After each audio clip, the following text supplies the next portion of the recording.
Oke, sekarang kita ke hubungan sudut pusat dengan sudut keliling jika menghadap busur yang sama. Jadi sudut pusat di sini adalah CAB, itu adalah sudut pusat karena titik sudutnya ada di pusat lingkaran.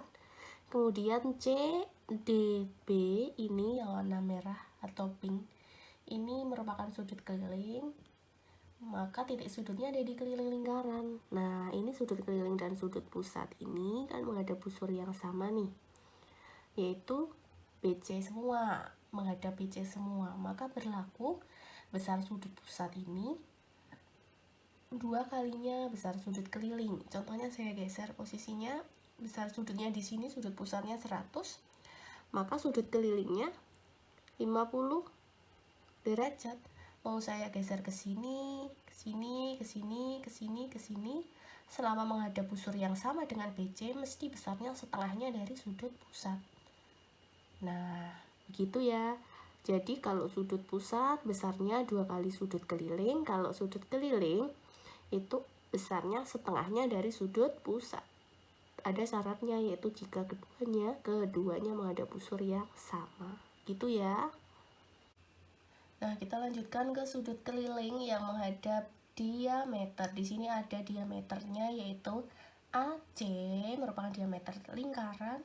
Kemudian di sini ABC atau CBA ini merupakan sudut keliling karena ada di kelilingnya lingkaran ya, titik sudutnya. Kaki-kaki sudutnya ini kan berupa tali busur.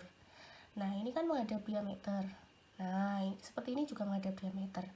Maka besarnya sama kayak tadi, setengahnya dari sudut pusat. Kalau seperti ini, sudut pusatnya kan AOC. Kesini itu 180.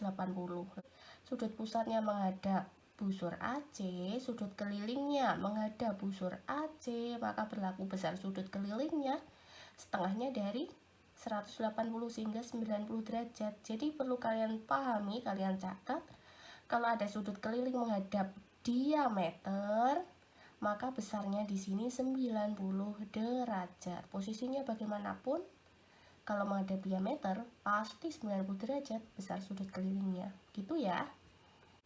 Kemudian kita ke segi 4 tali busur. Di sini ada A, B, C, D, titik-titik pada keliling lingkaran kemudian dihubungkan, maka terbentuklah tali busur A, B, B, C, C, D, dan D, A. Nah, maka terbentuklah sebuah segi 4, ya kan? Yang dibentuk oleh tali busur. Nah, di sini ketika ada segi 4 tali busur, maka berlaku jumlah sudut yang berhadapan. Kalau B ini berhadapan dengan D, ini berhadapan. Kalau yang bawah berhadapan dengan yang atas.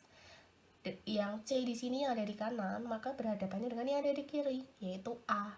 Sehingga besar sudut B ditambah D sama dengan 180 derajat. Dan besar sudut A ditambah C itu juga dijumlah sama dengan 180 derajat. Contohnya di sini.